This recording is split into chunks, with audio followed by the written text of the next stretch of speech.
Good morning बच्चों, मैं assistant professor Swati Singh. आज मैं आप लोग के सामने फिर से नए वीडियो नए टॉपिक के साथ फिर से उपस्थित हुई हूँ।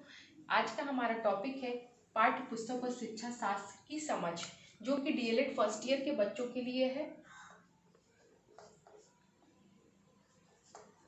पाठ्य पुस्तक एवं शिक्षा शास्त्र की समझ, ये थ्योरिकल क्लास है। पाठ्य पुस्तक एवं शिक्षा शास्त्र की समझ, जो कि हमारी ये थ्योरिकल क्लास है। तो इसमें अब हम जानते हैं कि पाठ्य पुस्तक की क्या विशेषता होती है, इसकी अर्थ एवं परिभाषाओं को हम देखते हैं कि ये पाठ्य पुस्तक हमारे लिए क्यों जरूरी है। तो आइए अब हम जानते हैं कि पाठ्य पुस्तक की अर्थ, परिभाषा एवं विशेषता। तो आइए हम देखते हैं कि गणित की पाठ्य पुस्तक एवं शिक्षा शास्त्र की समझ में पहला हमारा है इंट्रोडक्शन, मतलब कि प्रस्तावना, कि पाठ्य पुस्तक अध्यापक के लिए ऐसा महत्वपूर्ण साधन है जो उसके गणित शिक्षण के लिए आवश्यक है। पाठ्य पुस्तक के द्वारा शिक्षक छात्रों के व्यवहार, ज्ञान, कौशल आदि में परिवर्तन लाकर गणित शिक्षण के उद्देश्यों को पूर्ण करता है। जैसे पाठ्य पुस्तक होती हैं वैसा ही शिक्षण और अधिगम होता है। कहने का अर्थ ये है कि इसमें कि शिक्षण ऐसा है कि जो पाठ्य पुस्तक जो होती हैं उसी प्रकार से हमारा शिक्षण और अधिगम होता है, मतलब कि सीखने की प्रक्रिया होती है। तो पाठ्य पुस्तक के बिना अधिगम और शिक्षण असंभव है, क्योंकि पाठ्य पुस्तक जब तक नहीं होगा, मतलब पाठ्य पुस्तक का मतलब क्या होता है, सिलेबस जब तक हमारे पास नहीं होगा तब तक हम किसी भी चीज़ को समझ पाना हमारे लिए कठिन होगा। ठीक, फिर है पाठ्य पुस्तक में पाठ्यक्रम के लक्ष्यों की प्राप्ति, सामाजिक आवश्यकताओं की पूर्ति तथा विद्यार्थी की जिज्ञासा को तृप्त करने के लिए विशिष्ट विषय वस्तु होती है। सभी जगह पाठ्य पुस्तक अधिगम का मूल स्रोत है। यह शिक्षक का एक महत्वपूर्ण साधन है जिसके द्वारा वह ज्ञान अर्जन करता है। मतलब कि बताया गया है कि शिक्षक का साधन क्या है, पाठ्य पुस्तक। फिर हम आइए बात करते हैं पाठ्य पुस्तक का अर्थ। अब ये बात हुई थी हमारी प्रस्तावना की, अब हम बात करते हैं पाठ्य पुस्तक का अर्थ, कि इसकी मीनिंग क्या होती है पाठ्य पुस्तक की। तो पाठ्य पुस्तक वे पुस्तक हैं जो किसी स्तर के छात्रों की पाठ्यचर्यानुसार तैयार की जाती है। इनमें वे तथ्य एवं सूचनाएं संकलित होती हैं जिनका ज्ञान उस स्तर के छात्रों को देना होता है। गणित विषय की सामग्री में प्रत्यय, सिद्धांतों, तथ्यों, संबंधों एवं परिभाषाओं आदि का बाहुल्य होता है। कहने का अर्थ यह है कि जो भी पाठ्य पुस्तक में होती हैं वो बच्चे की प्रत्यय, सिद्धांत, तथ्यों, संबंधों एवं परिभाषाओं को ध्यान में रखते ही हुए पाठ्य पुस्तक का निर्माण होता है। अब पाठ्य पुस्तक की परिभाषा जान लेते हैं कि पाठ्य पुस्तक की क्या क्या परिभाषाएं हो सकती हैं। जैसे प्रोफेसर बार एवं बर्ट के अनुसार संयुक्त राज्य अमेरिका में पाठ्य पुस्तक एक महत्वपूर्ण साधन है। मतलब कि जो संयुक्त राज्य अमेरिका है वहाँ ये बताया गया है कि जो पाठ्य पुस्तक है वो एक बहुत महत्वपूर्ण है, मतलब कि बहुत मोस्ट इम्पोर्टेंट ये साधन बताया गया है। फिर है डॉक्टर जॉनसन के अनुसार पाठ्य पुस्तक एक महत्वपूर्ण शिक्षण उपकरण है। फिर मैक्सवेल के अनुसार पाठ्य पुस्तक वह साधन है जिसके माध्यम से अध्यापक किसी विषय को कक्षा के सामने प्रस्तुत करने में समर्थ होता है। कहने का मतलब ये है कि अध्यापक के पास अगर पाठ्य पुस्तक होगी, बुक्स होंगे, तो उसको पढ़ाने की प्रक्रिया बहुत सरल हो जाती है। फिर आइए अब हम देखते हैं गणित की पाठ्य पुस्तक की विशेषता, कि क्या क्या विशेषता होती है गणित की पाठ्य पुस्तक में। तो हम थोड़ा सा ये देख लेंगे कि पाठ्य पुस्तकें शिक्षक और विद्यार्थी दोनों के लिए उपयोगी होती है। शिक्षक में के लिए भी उपयोगी होती है और विद्यार्थी के लिए भी।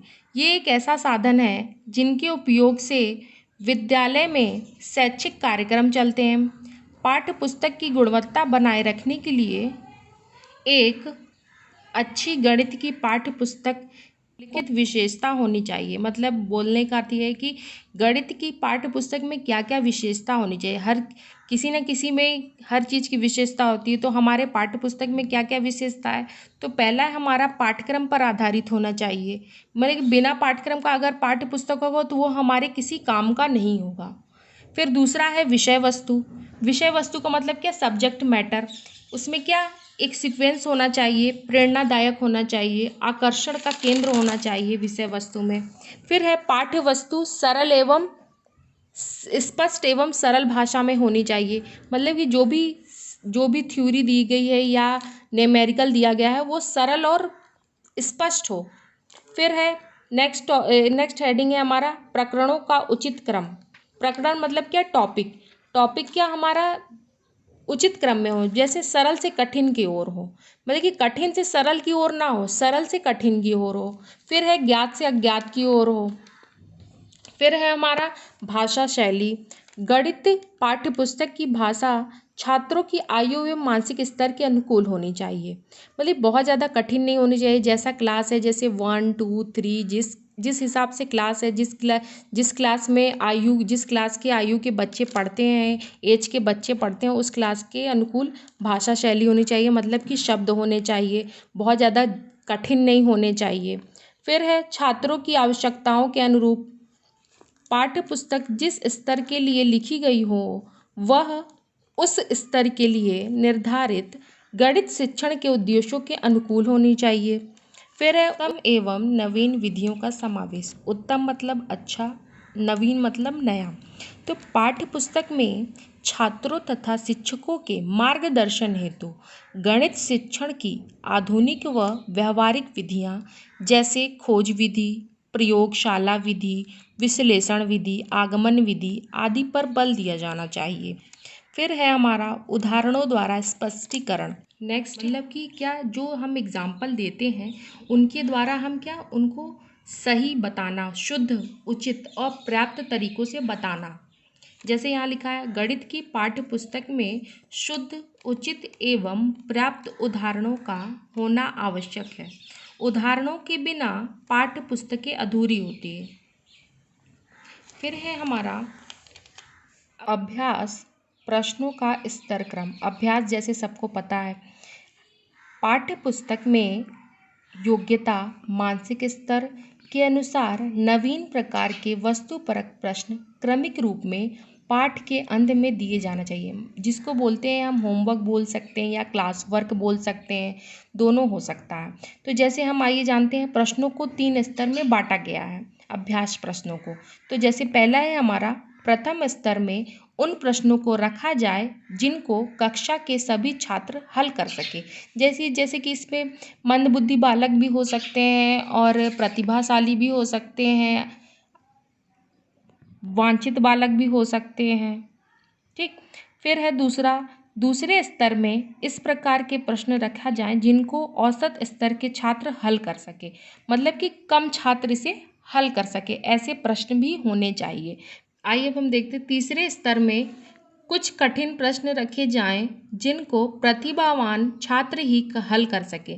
जैसे जो क्लास में तेज बच्चे होते हैं, पढ़ने में एकदम बहुत तेज होते हैं, उन बच्चों को हल करने मतलब अभ्यास प्रश्नों का स्तर क्रम है।